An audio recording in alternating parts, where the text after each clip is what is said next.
എറണാകുളം അങ്കമാലി അതിരൂപതയിലെ അൽമായർ എന്ന നിലയിൽ ഞങ്ങൾ ആ പാസ്റ്റൽ സെൻറ്ററിൽ ചെന്നിറങ്ങിയപ്പോൾ മുതൽ ഞങ്ങളെ 7 പേരെയും അവർ കൃത്യമായിട്ട് ഐഡൻറ്റിഫൈ ചെയ്ത് ഞങ്ങളുടെ പേരൊക്കെ മനസ്സിലാക്കി അവർ കൃത്യമായി ഞങ്ങൾ ഇരിക്കുന്ന സ്ഥലത്ത്, ഞങ്ങൾ ഭക്ഷണം കഴിക്കുന്ന സ്ഥലത്ത്, ഞങ്ങൾ താമസിക്കുന്ന സ്ഥലത്ത് അവർ ഒരുപാട് പേര് ഞങ്ങളെ നിരന്തരം വാച്ച് ചെയ്തുകൊണ്ടിരിക്കുകയായിരുന്നു. അത് എന്തിനായിരുന്നു എന്ന് ഞങ്ങൾക്കിപ്പോഴും അതിനൊരു ഉത്തരം കിട്ടിയിട്ടില്ല. പിന്നെ അതിരൂപതയോട് കാണിച്ച ഒരു ഏറ്റവും വലിയൊരു പോരായ്മ എന്താണെന്ന് വെച്ചാൽ, ഈ അതിരൂപതയിൽ ജനിച്ചു വളർന്ന 5 പിതാക്കന്മാരുണ്ട് ഈ ബിഷപ്പ് സിനഡിൽ. Archbishop Kuriakose Bharanikulangara, Sebastian Edayanthrath പിതാവ്, ജോസ് പുത്തംവീട്ടിൽ പിതാവ്, എഫ്രൈം നരികുളം പിതാവ്, ജോസ് ചിറ്റൂപ്പറമ്പിൽ പിതാവ്.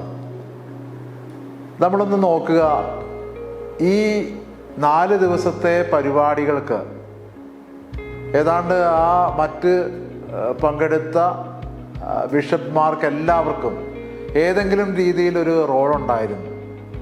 ഒന്നല്ലെങ്കിൽ ഏതെങ്കിലും ഗ്രൂപ്പ് ഡിസ്കഷനിൽ മോഡറേറ്റർ ആവുക, അല്ലെങ്കിൽ ഏതെങ്കിലും ഒരു ഗസ്റ്റുകൾ വരുമ്പോൾ അവർക്ക് സ്വാഗതം ചെയ്യുക, അങ്ങനെ അല്ലെങ്കിൽ ഏതെങ്കിലും കമ്മിറ്റിയുടെ ഭാഗമായിട്ട് നിൽക്കുക. പക്ഷേ എന്തുകൊണ്ടാണ് എറണാകുളം അങ്കമാലി അതിരൂപതയിൽ നിന്ന് ജനിച്ചു വളർന്ന് ഇന്ന് മറ്റ് രൂപതകൾക്ക് നേതൃത്വം കൊടുക്കുന്ന ഈ 5 മെത്രാന്മാരെ ഒരു കമ്മിറ്റിയിലോ അല്ലെങ്കിൽ അവിടുത്തെ ഒരു പൊതു ഫംഗ്ഷനിലോ ഒന്നും ഉൾപ്പെടുത്താതെ മാറ്റി നിർത്തിയത് കൃത്യമായ ഒരു അജണ്ടയുടെ ഭാഗമാണ് എന്ന് ഞാൻ വിശ്വസിക്കുന്നു. അത് ഒരിക്കലും സംഭവിക്കാൻ പാടില്ലാത്ത കാര്യം തന്നെയാണ്.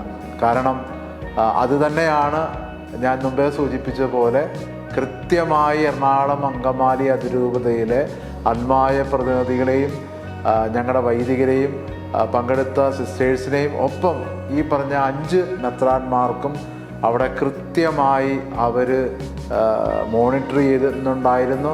ഒപ്പം തന്നെ ഞങ്ങൾക്ക് കൃത്യമായി ഞങ്ങളെ വാച്ച് ചെയ്യുന്നുണ്ടായിരുന്നു. ഞങ്ങൾക്ക് കൃത്യമായി അവർ ഒരു വിലക്ക് ഏർപ്പെടുത്തി എന്നത് സത്യമുള്ള കാര്യമാണ്.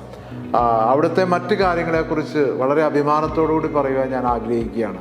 കാരണം നല്ല അറേഞ്ച്മെൻറ്റ്സ് ആയിരുന്നു, ഇൻക്ലൂഡിങ് ഫുഡ്, ഞങ്ങളുടെ താമസ സൗകര്യങ്ങൾ, മറ്റെല്ലാ കാര്യങ്ങളും വളരെ വളരെ ഭംഗിയായ രീതിയിൽ അവരത് ചെയ്തു. പാലാ രൂപതയ്ക്ക് അതിൻ്റെ പേരിൽ പ്രത്യേകം അഭിനന്ദനങ്ങൾ അറിയിക്കുന്നു. പക്ഷേ എറണാകുളം അങ്കമാലി അതിരൂപതയിലെ പ്രതിനിധികളെ അവർ പല രീതിയിലും അവോയ്ഡ് ചെയ്തു എന്നത് ഏറെ വേദനാജനകമായ കാര്യം തന്നെയാണ്.